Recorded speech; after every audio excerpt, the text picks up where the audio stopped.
In this video, I will show how to backup your WordPress website in Hostinger. So click on websites.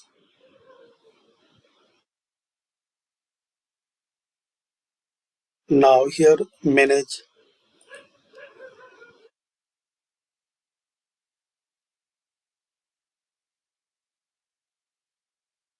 Now in daily backups, make sure it's enabled. Then click on manage. So depending on your plan which you have, in some plan you have the daily backup. Here you can see the list of available backups.